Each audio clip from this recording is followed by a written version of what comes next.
चलिए, तो अब हम स्टार्ट करने जा रहे हैं कंटिंजेंट कॉन्ट्रैक्ट। ठीक है, देखिए, कंटिंजेंट कॉन्ट्रैक्ट सेक्शन 31 से सेक्शन 35 में डील किया गया है इंडियन कॉन्ट्रैक्ट एक्ट के द्वारा। हम लिख देते हैं यहाँ पर सेक्शन 31 टू सेक्शन 35 है या 36 है, एक बार कंफर्म कर लेते हैं, रुकिए।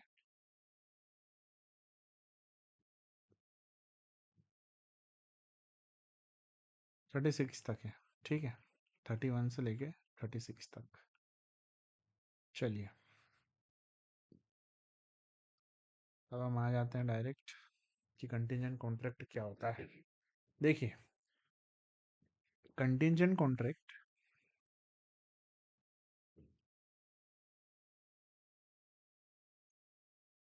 is a contract to do or not do something on happening or not happening of uncertain future event। वापस से, कंटिंजेंट कॉन्ट्रैक्ट एक प्रकार का कॉन्ट्रैक्ट होता है जो डिपेंड करता है किसी चीज, किसी अनसर्टेन फ्यूचर इवेंट के होने या ना होने पर। ठीक है, ये कॉन्ट्रैक्ट इन्फोर्सेबल बन जाता है जब एक अनसर्टेन फ्यूचर इवेंट होता है या नहीं होता है। इसको हम एक एग्जांपल से समझते हैं। मान लीजिए इंश्योरेंस का एग्जांपल, ठीक है। इंश्योरेंस, ए ने इंश्योरेंस कंपनी को हम बोलते हैं आईसी, ये पर ईयर 10,000 रुपये का प्रीमियम भरता है। ठीक है, प्रीमियम मतलब जो इंश्योरेंस की फीस होती है। और इंश्योरेंस कंपनी इसको प्रॉमिस करती है कि यदि your car if destroyed, we मतलब IC will pay 10 lakh rupees. ठीक है, ए इंश्योरेंस कंपनी को 10,000 रुपये देता है पर ईयर। और इंश्योरेंस कंपनी ये प्रॉमिस करती है कि यदि तुम्हारी कार कुछ भी कैसे भी डिस्ट्रॉय हो जाती है तो हम तुमको 10 लाख रुपए देंगे। कार का इंश्योरेंस है बेसिकली। ठीक है, तो ये कंटिंजेंट कॉन्ट्रैक्ट का एग्जांपल है। देखिए, इट इज अ कॉन्ट्रैक्ट, बिल्कुल है, टू डू और not do something on happening और non happening of uncertain future event. Insurance company एक कॉन्ट्रैक्ट कर रही है, वो बोल रही है कि हम तुमको पैसे देंगे यदि तुम्हारी गाड़ी डिस्ट्रॉय हो गई। ये अनसर्टेन फ्यूचर इवेंट क्या है यहाँ पर? Destruction of car. ठीक है, अच्छा, अब ये वर्ड को समझने की कोशिश करते हैं कि अनसर्टेन मतलब श्योरिटी नहीं है, can happen, may not happen, मतलब हो भी सकता है, नहीं भी हो सकता है। अनसर्टेन का मतलब ये होता है। फ्यूचर इवेंट मतलब जो फ्यूचर में होगा। ठीक है, तो ऐसा कॉन्ट्रैक्ट जिसका इन्फोर्समेंट एक फ्यूचर अनसर्टेन इवेंट के होने या ना होने पर डिपेंड करता है, उसको बोलते हैं कंटिंजेंट कॉन्ट्रैक्ट। ठीक है, एग्जाम्पल है इसका इंश्योरेंस, है ना। देखिए, ये जो इंश्योरेंस कंपनी ने ए को प्रॉमिस किया है कि हम तुमको 10 लाख रुपए देंगे अगर तुम्हारी गाड़ी डिस्ट्रॉय होती है,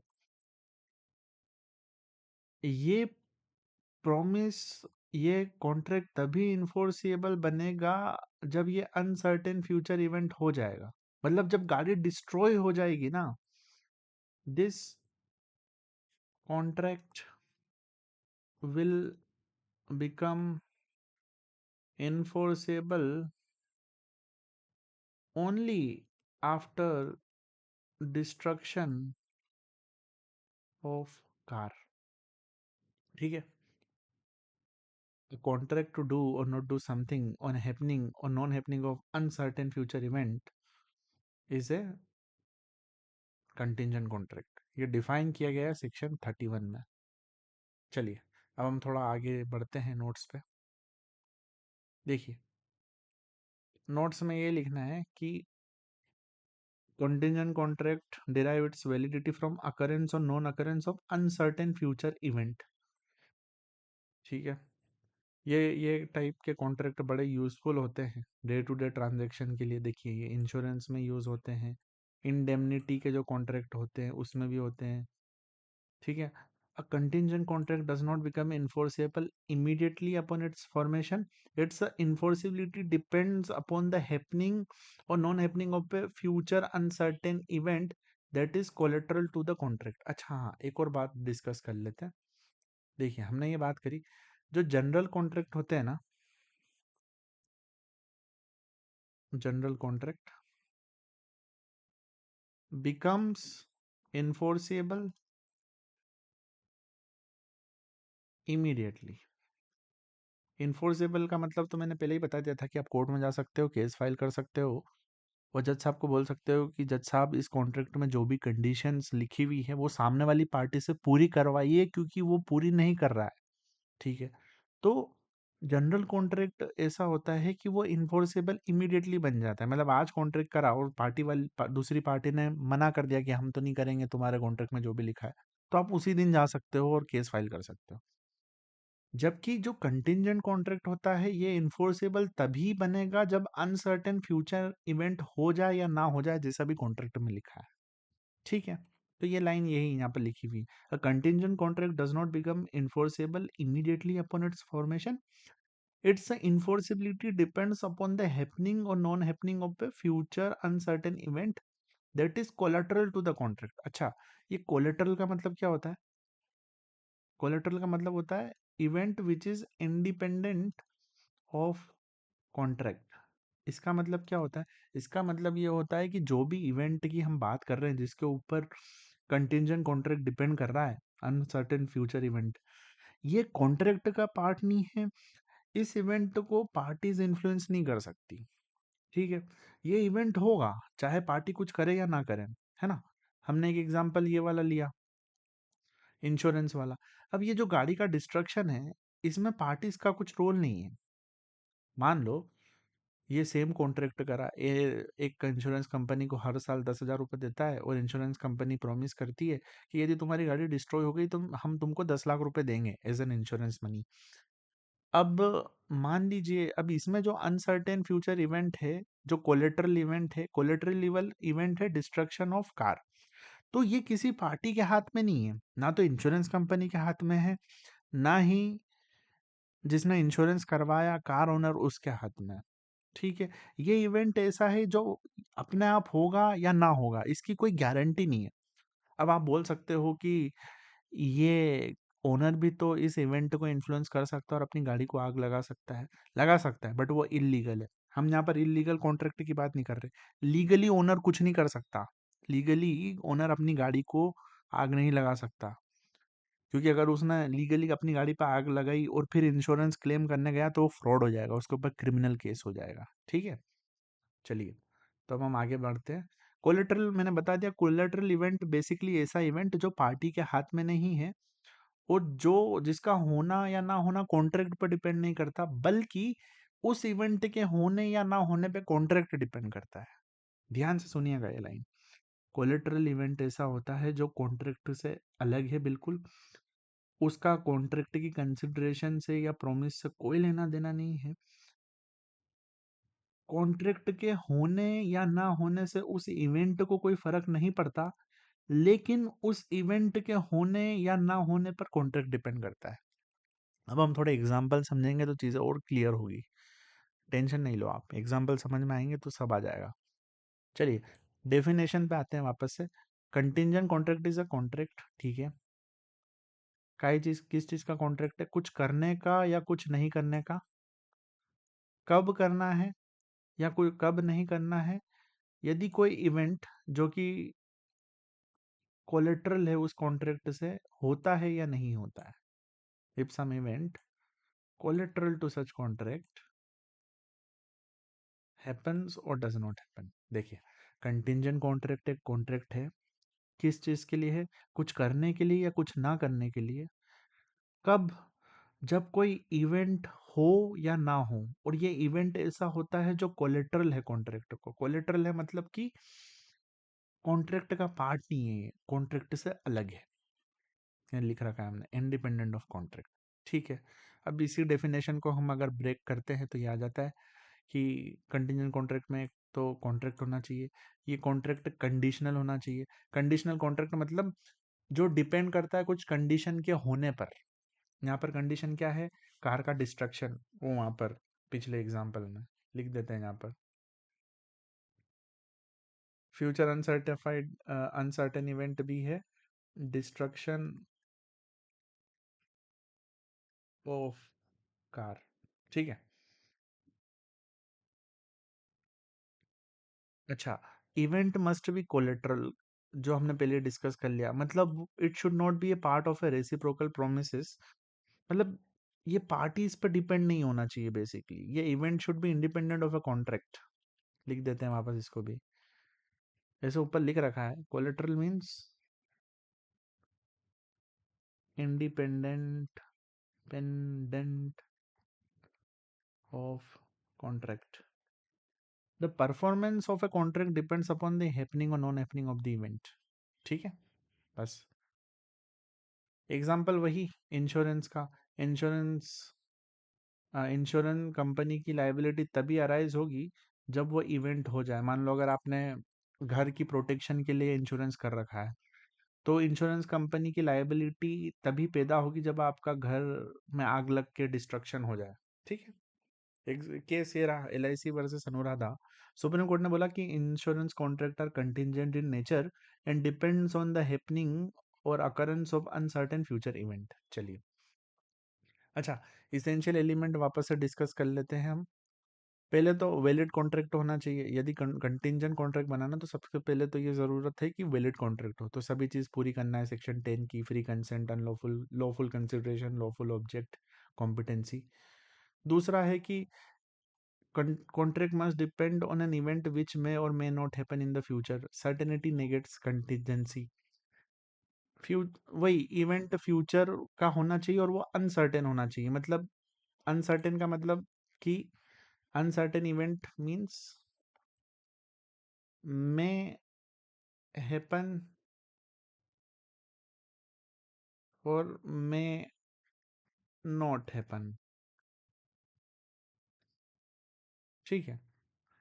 इवेंट मस्ट बी कोलेटरल, वही it should be independent of the contract, not part of the reciprocal consideration. चौथा, event should not be at the will of the promisor. If event is entirely under the control of one party, the contract ceases to be contingent. Event ऐसा नहीं होना चाहिए जो कि एक party के control में हो।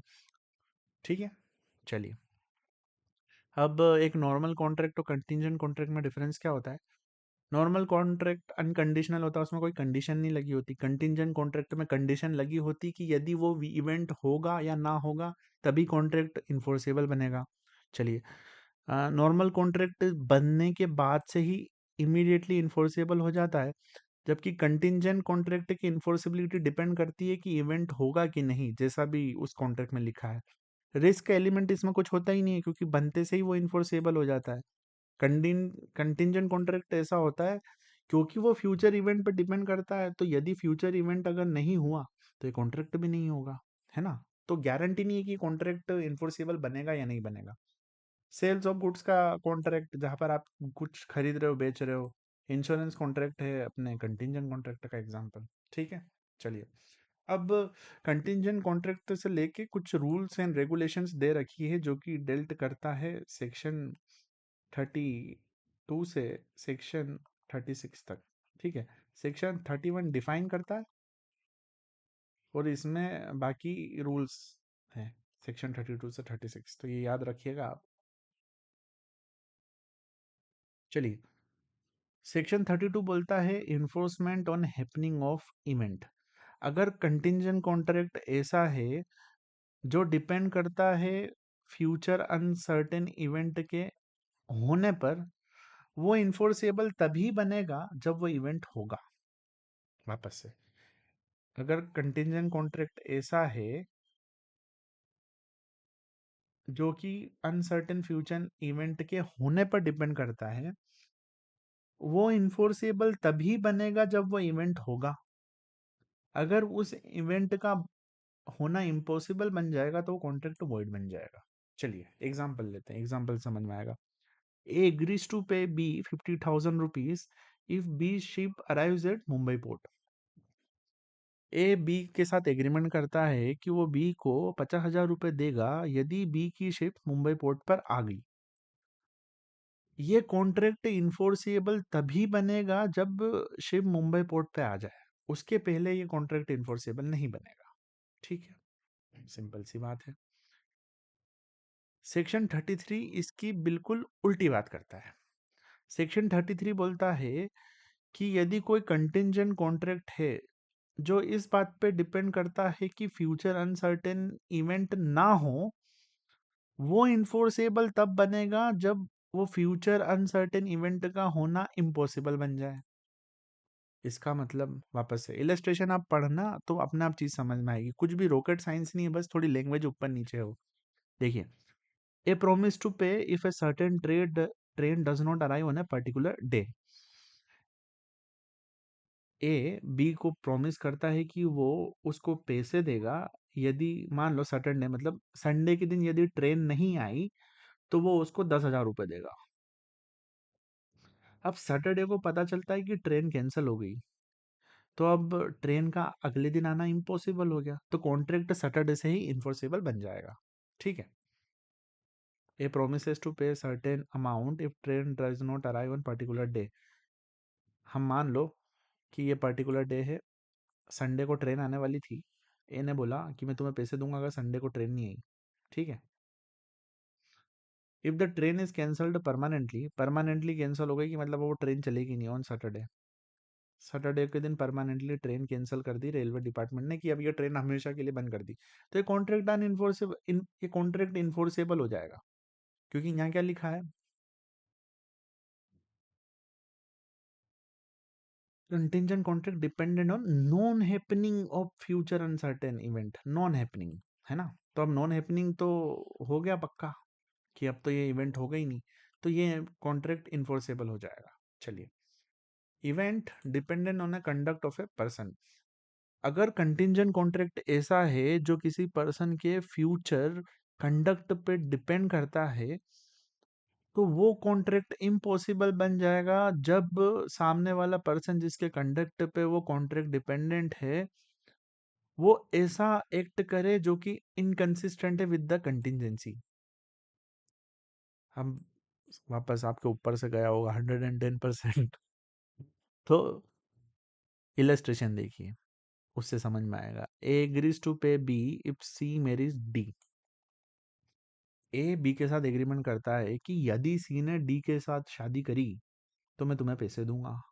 अब सी ने तो किसी और के साथ शादी कर ली, तो ये इवेंट अब इम्पॉसिबल बन जाएगा। ठीक है, चौथा, section 35, contract contingent on happening और non happening of specified event within fix time. यदि कोई कंटिंजेंट कॉन्ट्रैक्ट है जो कि डिपेंड करता है हैपनिंग या non happening of a specified event within fix time, तो यदि वो इवेंट फिक्स टाइम में नहीं होता है तो कॉन्ट्रैक्ट वॉइड बन जाएगा। और यदि इवेंट फिक्स टाइम में होता है और इस बात के लिए होता है कि इवेंट नहीं होगा फिक्स टाइम में, तो वो कॉन्ट्रैक्ट वॉइड बन जाएगा। वापस इलस्ट्रेशन देखिए, ए प्रोमिसेस टू पे 1 lakh rupees if ship arrives with in 6 month. If the ship does not arrive with in 6 months contract become void. ठीक है, कुछ भी खास नहीं है इसमें, ध्यान से, ये थोड़ी रटने की बात है, बस कुछ भी नहीं है इसमें, समझाने वाली बात है। इलस्ट्रेशन याद करो, ये याद करो, अपने आप हो जाएगा। Section 36, impossible event. देखिए, यदि कोई कंटिंजेंट कॉन्ट्रैक्ट ऐसे इवेंट पे डिपेंड करता है जो कि इम्पॉसिबल है, तो वो कॉन्ट्रैक्ट वॉइड होगा। ऐसा लिखा है सेक्शन 36 में, ठीक है। अच्छा, अब इम्पॉसिबिलिटी फिजिकल भी हो सकती है, लीगल भी हो सकती है और प्रैक्टिकल भी हो सकती है। अच्छा, फिजिकल इम्पॉसिबिलिटी का मतलब A promises to pay if B travels faster than the speed of light. ये तो फिजिकल इम्पॉसिबिलिटी, लाइट से तेज कोई जा ही नहीं सकता यूनिवर्स में। सबसे तेज जो है, जिसकी सबसे ज्यादा स्पीड है, वो है लाइट। लाइट से ज्यादा स्पीड किसी भी चीज की नहीं होती, ठीक है। Legal impossibility, a promises to pay B if B legally marriage to spouses simultaneously under Indian law. मान लीजिए कि एक हिंदू आदमी है, तो हिंदू लॉ के अंदर ये है कि हिंदू आदमी दो औरतों, एक औरत से ज्यादा शादी नहीं कर सकता, एक एक से ज्यादा वाइफ नहीं रख सकता बेसिकली। तो यदि ए बी को प्रॉमिस करता है कि यदि तुम दो वाइफ रखोगे या दो वाइफ के साथ शादी करोगे तो तुम्हें मैं पैसे दूंगा, ये इम्पॉसिबल है, ये लीगली इम्पॉसिबल है क्योंकि लॉ अलाउ नहीं करता, ठीक है। अच्छा, अब एक फेमस केस लो है, सत्यभ्राता Ghosh versus मुंजिरम Bangur and company. इसमें सुप्रीम कोर्ट ने बोला था कि इम्पॉसिबिलिटी प्रैक्टिकल भी हो सकती है, जरूरी नहीं है कि सिर्फ फिजिकल इम्पॉसिबिलिटी हो, वही जो अभी मैंने अभी बताया ऊपर, है ना। एक एग्जांपल एक ये भी है कि ए बी के साथ एग्रीमेंट करता है कि यदि बी ने ए को जादू से ट्रेजर ढूंढ के दिया तो वो उसको 1 लाख रुपए देगा। ये भी वर्ड है, ये सब वर्ड है ना। All of this are word, लिख देते हैं हम यहाँ पर, वर्ड।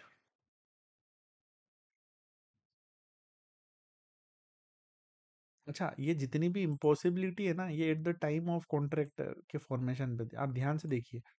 ये कॉन्ट्रैक्ट जब बन रहा है तभी ये इम्पॉसिबल है, ये भी तभी इम्पॉसिबल, ये भी तभी इम्पॉसिबल। ऐसा नहीं है कि कॉन्ट्रैक्ट बनते वक्त वैलिड था और उसके बाद इम्पॉसिबिलिटी आ गई। देखिए, एक ये भी हो सकता है कि दो लोगों ने एक एग्रीमेंट करा कि मैं तुम्हारी शिप खरीदूंगा और सामने वाले ने बोला हाँ ठीक है, मैं तुम्हें हमारी मेरी शिप बेच दूंगा।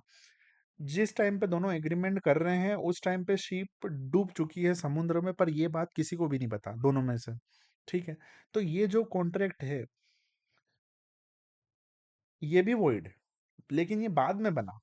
या मान लीजिए कि इसको हम थोड़ा सा ट्विस्ट करते हैं एग्जाम्पल को, वही इन्होंने कॉन्ट्रैक्ट करा, उसके 1 घंटे बाद शिप पानी में डूब गई, तो ये कॉन्ट्रैक्ट था तो वैलिड। बट 1 घंटे बाद जब शिप पानी में डूब गई, इसका मतलब subject matter of contract got destroyed, तो कॉन्ट्रैक्ट वॉइड बन जाएगा, तो वैलिड होके वॉइड बन जाएगा। वो 56 में होता है, सेक्शन 56 में। और क्योंकि ये सेक्शन 36 है तो ये बात करता है कि impossibility at the time of formation of contract, unlike section 56 which deals with the subsequent impossibility.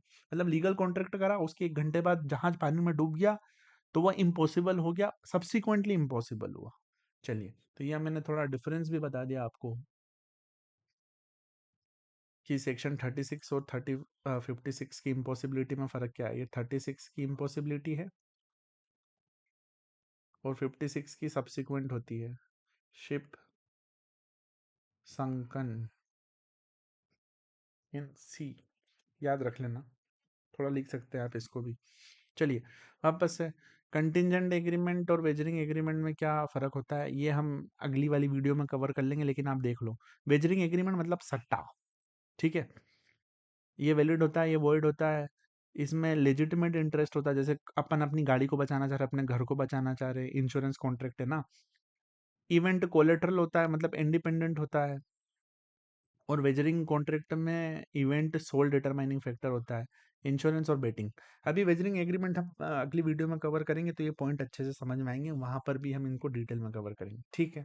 चलिए, अब कंटिंजेंट एग्जाम्पल के का इम्पोर्टेंस क्या है कि ये रिस्क मैनेजमेंट में हेल्प करता है, कॉमर्शियल प्लानिंग में हेल्प करता है, इंश्योरेंस और बैंकिंग आप समझ ही गए होंगे। कंस्ट्रक्शन और इंफ्रास्ट्रक्चर कॉन्ट्रैक्ट भी होते हैं, एम्प्लॉयमेंट और परफॉर्मेंस बेस्ड कॉन्ट्रैक्ट में भी इनका रेलेवेंस है, ठीक है। चलिए, फिर कंक्लूजन में यही लिखना है कि इन्फोर्सेबल होते हैं, पर इनका इन्फोर्सेबिलिटी डिपेंड करती है फ्यूचर अनसर्टेन इवेंट पे। सेक्शन 31 टू 36 है, ये बिजनेस में बहुत की रोल प्ले करते हैं। फिर यही घुमा फिरा के यही बातें लिखना है, कुछ भी नया नहीं है इसमें। चलिए, विद दैट कंटिंजेंट कॉन्ट्रैक्ट पूरा हो चुका है। अब मिलते हैं आपसे दूसरी वीडियो में। चलिए, बाय बाय।